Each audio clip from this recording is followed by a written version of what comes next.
black man in America is beyond America's ability to solve. It's a human problem, not an American problem or a Negro problem. And as a human problem or a world problem, we feel that it should be taken out of the jurisdiction of the United States government and the United States courts and taken into the United Nations in the same manner that the problems of the black man in South Africa, Angola, and other parts of the world, and even the way they're trying to bring the problems of the Jews in Russia into the United Nations because of violation of human rights. We believe that our problem is one not of violation of civil rights, but a violation of human rights. Not only are we denied the right to be a citizen in the United States, we're denied the right to be a human being.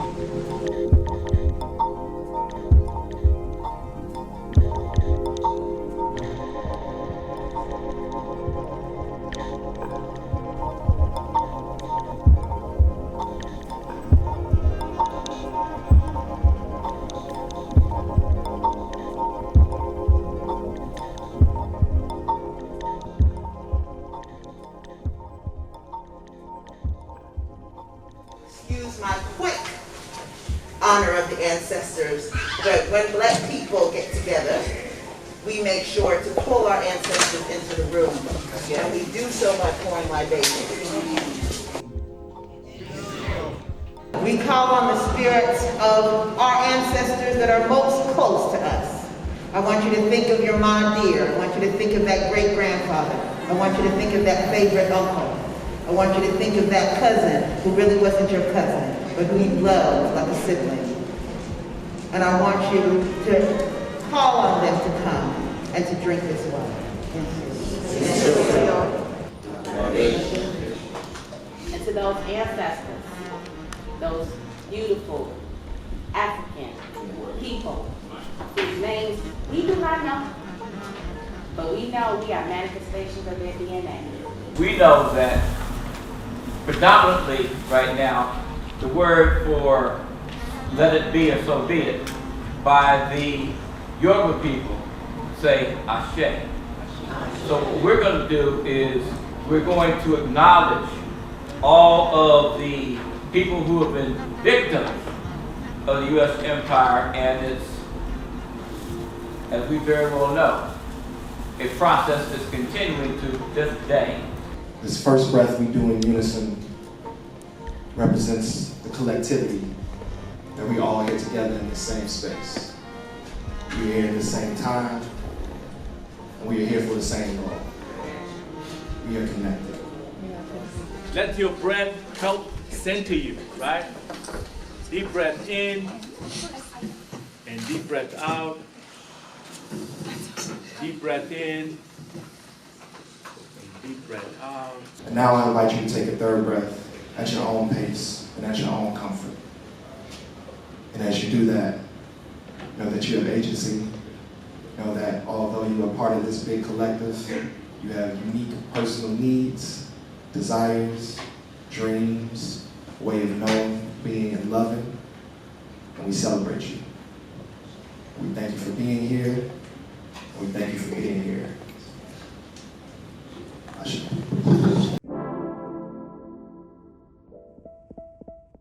Hi, my name is Salima Hankins, and I am the director of UNARC. Our organization was tasked with coordinating the civil society side of the U.S. EMLER visit.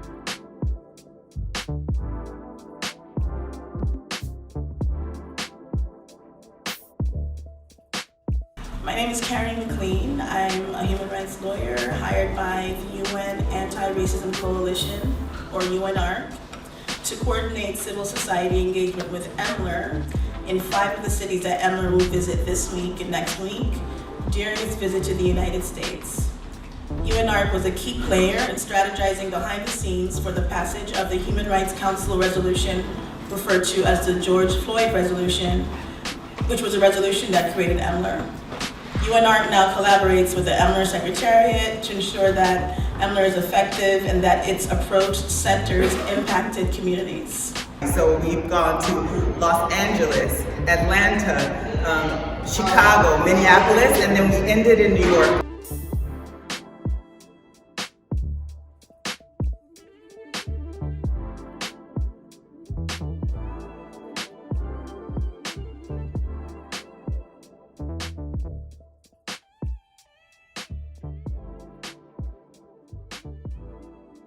Watching the video of my nephew being murdered right before my eyes was traumatizing. The criminal justice system would be just as terrorizing as the police officer who murdered my nephew.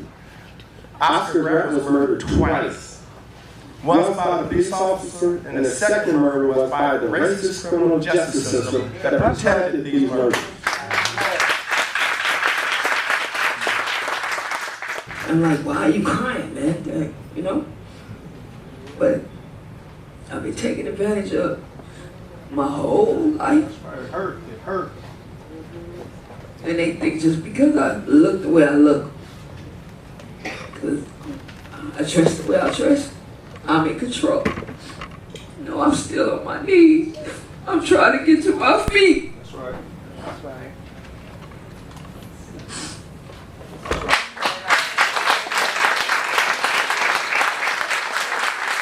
We were able to see the audio and the video, the audio from the sheriff's belt and the video from the hotel. I heard my son do everything that we tell our young men to do. He was polite, he asked questions, he was not belligerent, but it really didn't matter. Even as he was being beaten, because my son was a kind of big guy, he was bigger than the sheriff. If we were able to prove the court, he never struck him once. Even as he was being beaten, I know he was thinking, well, when the beating is over, I'm going to get up and leave, but that did not happen. He kept saying, why are you doing this? What did I do? I could hear my son saying exactly those things that we teach our young men to do. When the 5 o'clock news doesn't show up, when everybody around the world doesn't march for you, then all you can do is get on your knees first and you have to stand second. Whether the news man shows up or not, that our lives matter, our children's lives matter. T'as fait effectivement 2 ans, c'est après t'as compris 2 ans, le 19 septembre. Quand moi j'étais sorti dans le matin, moi j'ai acheté manger pour famille là. Mais elle m'a pas étonné, moi je n'ai pas quelques policiers, ça touchait le parler, ça touche aux machines. This is a man in uniform on horseback chasing a black person, just as they have done for hundreds of years in these United States of ours.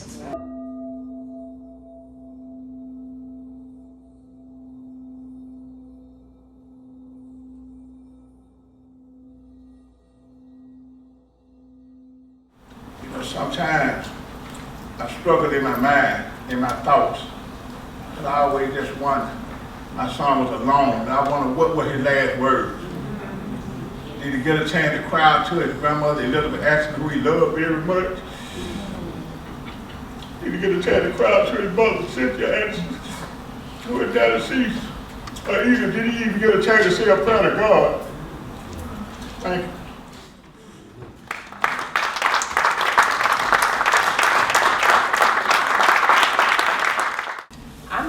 Because when I was 18 years old, I was directly impacted by the school-to-prison pipeline and school policing at my hometown high school, Spring Valley High in Columbia, South Carolina. I and many other black youth, particularly black girls, are survivors of school police violence. On October 26, 2015, I witnessed my younger classmate Shakara being violently flipped while still in her desk, brutally dragged across the floor, and put in handcuffs by resource officer Ben Pills for refusing to hand over a cell phone that she never even had. According to witness statements, Allen was yelling at the top of his lungs, "I didn't do anything." Massel turned off his lapel camera. He chased Allen 5 city blocks. Allen ran into a driveway of a home screaming, "I didn't do anything." Massel pulled his service weapon. He turned off his lapel camera. He shot himself in the foot. Allen fell to the ground when he heard the gunshot. He was lying on his back. Massel, with his foot bleeding, came over to Allen. He stood above Allen. "He shot my son 3 times in the chest and once through his armpit." Allen's last words were, "I didn't do anything. Why did you shoot me?" Masso radioed in, officer shot, needs assistance.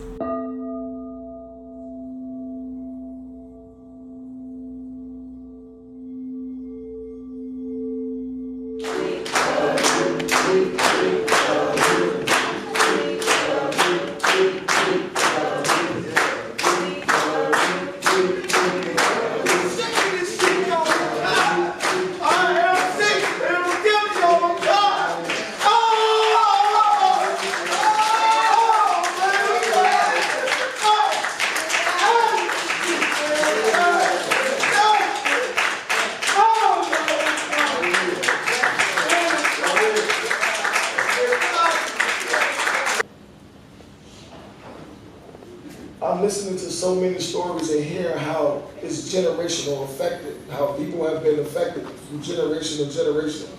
Those are stories that's telling you that my life ain't just my life, it's a shared life. Yeah. Mm-hmm. So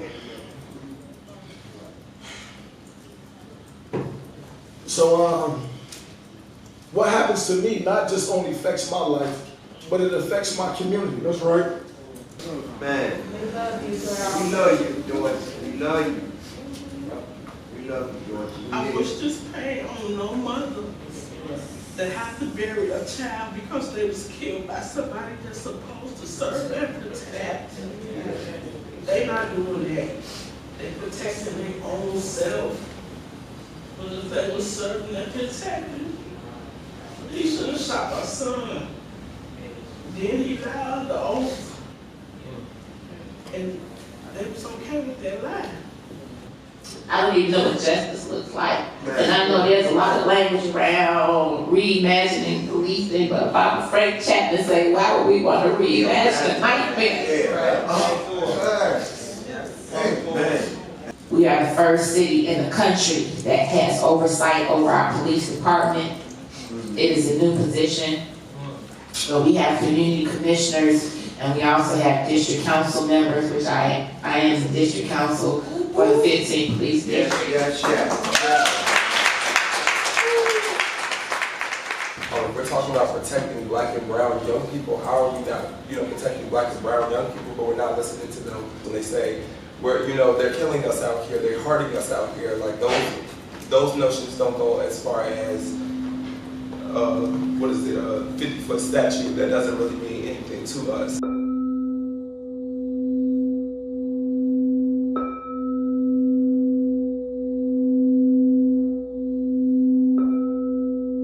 These are our realities.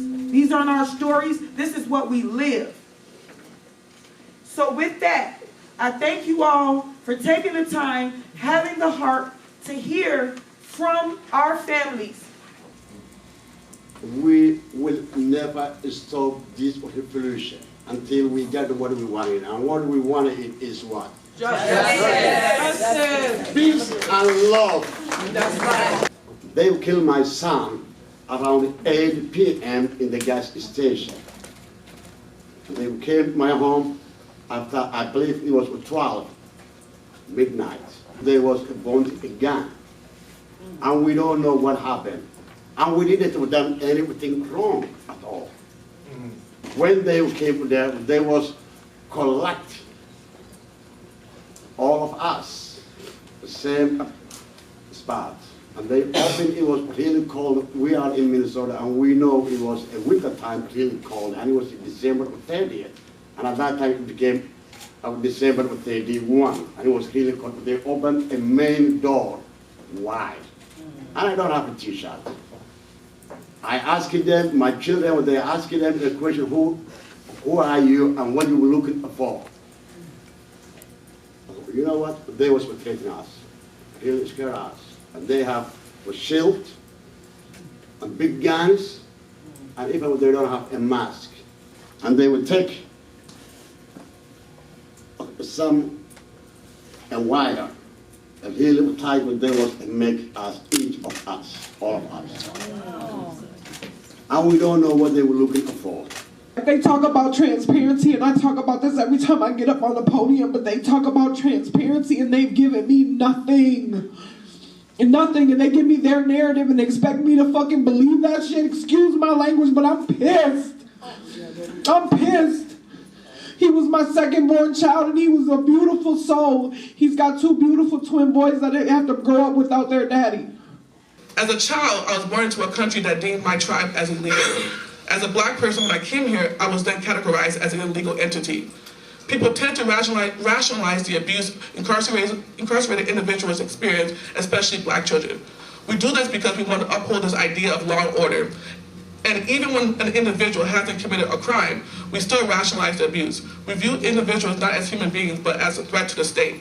I want to emphasize today, we're here listening to testimonies of survivors of tortures.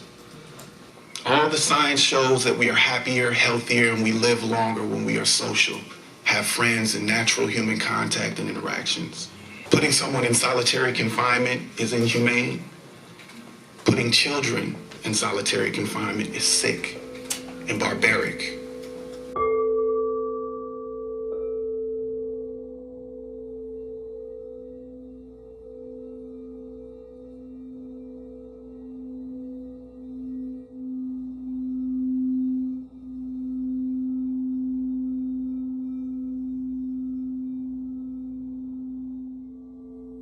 My mother, Anita Browder, a foster care worker that fostered 32 kids and adopted 7 kids.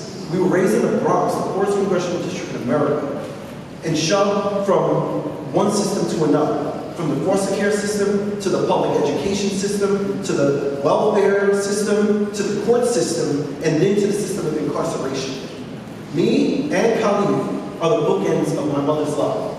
My sisters who were next to me in those cells, we were all young mothers. We were mothers first. For all my sisters who were next to me in the cells, and for all our children, whether they were with us or on the outside, because my daughter was on the outside, I knew that there was a reason. And one day, I was going to fight that system. The Department of Corrections of New York State, and all departments of corrections, federal and any other state, is a hierarchy of white supremacy designed to incarcerate and keep our people, black people, in bondage, because that's who I saw in there, was us. Was us. There was a family of officers there, the grandfather, father, and the grandson. On their left arm, tattoos of a black baby in the noose. To emphasize that they smoke Marlboro cigarettes, so they would put the Marlboro pack in their short sleeve shirt and roll it up so you can see. So in the block that I was in, I had to see that morning, noon, and night. Other blocks, other officers had the same tattoo, but in A block, it was a constant. I cannot overstate the importance I place on myself in advocating for all black people, including black, queer, and trans migrants. As someone with lived experience, I strive to give my community a voice so that they can specifically address the issues impacting their lives and well-being.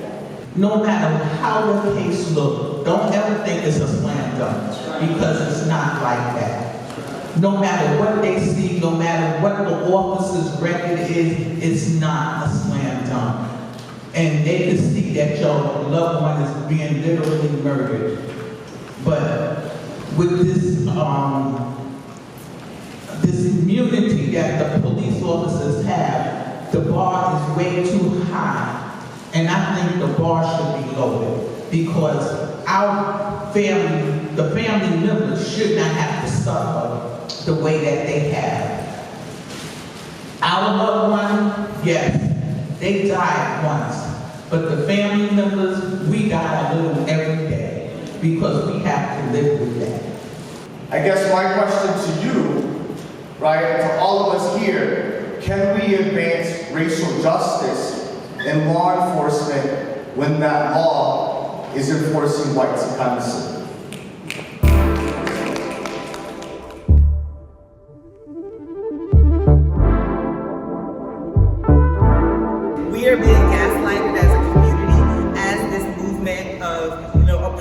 black bodies actually goes underground, but we want to say that we recognize it. I've heard so many stories of torture, of violence, of dehumanization, that it's very clear that this system cannot be reformed. This system has to be completely abolished, and we need to reinvest those resources into communities. We keep us safe, the police do not keep us safe, and it's really important. For me, that would be the message of this visit.